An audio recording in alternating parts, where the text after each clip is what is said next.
I want you to listen and to watch the intelligence of this Olu of Warri. How is reading his history that is being written even before he were being born without a written script. When we are talking about somebody is intelligent, it means he has high mental capacity. Before I refer to him as intelligent, it means he has developed his self-value, his ability of learning and understanding. That is what makes him intelligent. I also discover the value of adaptability on him. Without wasting much of your time, I will allow you to listen to this intelligent and vibrant King Olu of Warri. Bye bye bye. Our kingdom has experienced an unfortunate interregnum in our history that lasted for 88 years. But because the Almighty God had reserved the importance that Ishekiri would be to the formation and the greatness of what would be a successful Nigeria, a force beyond all human reckoning and comprehension did the impossible and brought back this exalted throne, and with it, a king, Olu Ginowa II, to be witness to the beginning of a process of what would be an independent Nigeria. This time, however, God did not just intervene to truncate any disruptive plots. He ensured that the Ishekiri nation stood united, and all Nigeria rallied behind the Ishekiri to ensure that there was no division.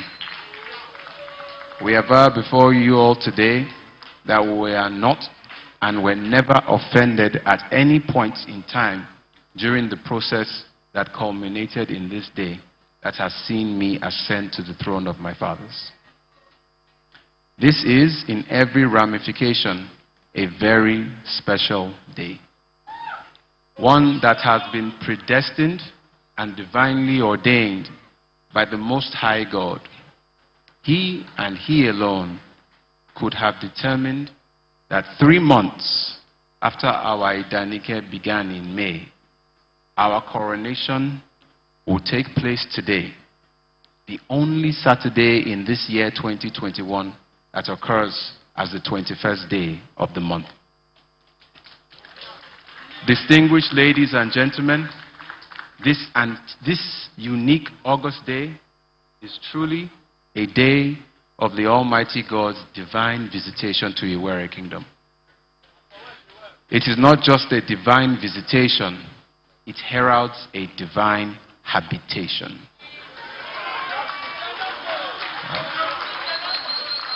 There is no part of this that has been of my own doing. It was and remains God's divine project.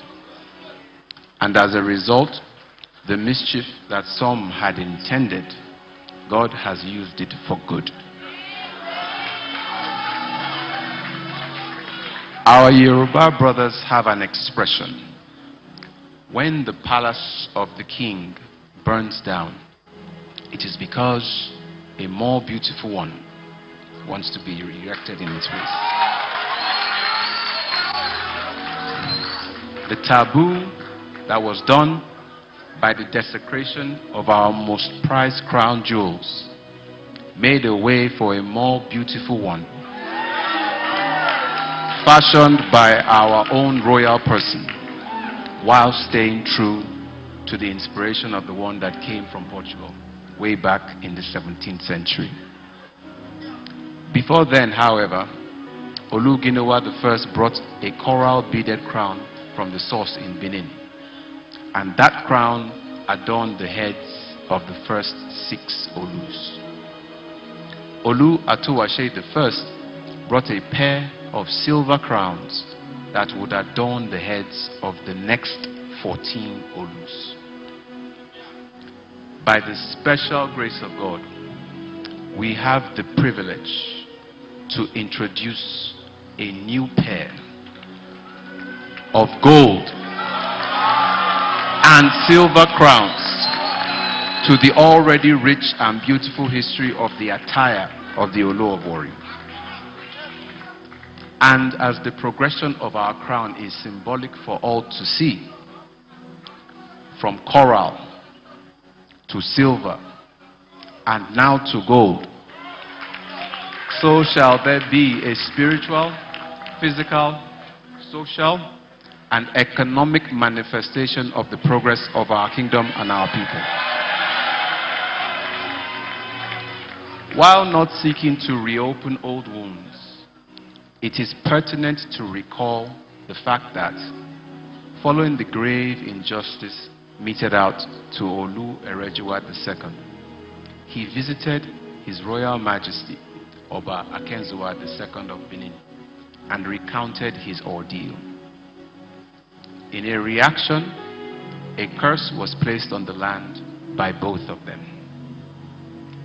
It is not recorded that Olu Erejuwa II reversed the curse over the land. Neither is it recorded that Oba Akenzuwa II did the same.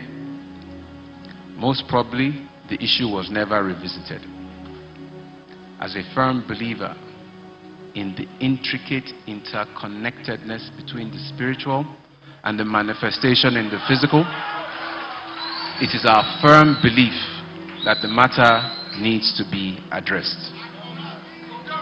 Today, in our capacity as Olu, we hereby avow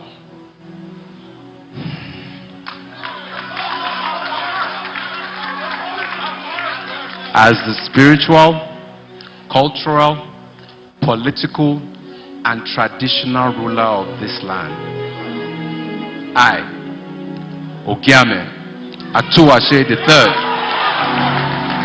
the 21st Olu of Warri, the first son of Olu Atuwase II, the grandson and direct descendant of Olu Erejuwa II, who was offended on this throne, I hereby reverse the curse placed over this land.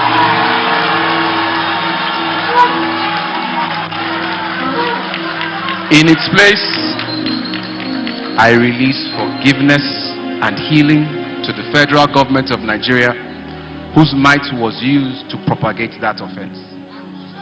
And I decree unprecedented and uncommon peace, prosperity, progress, development upon this land.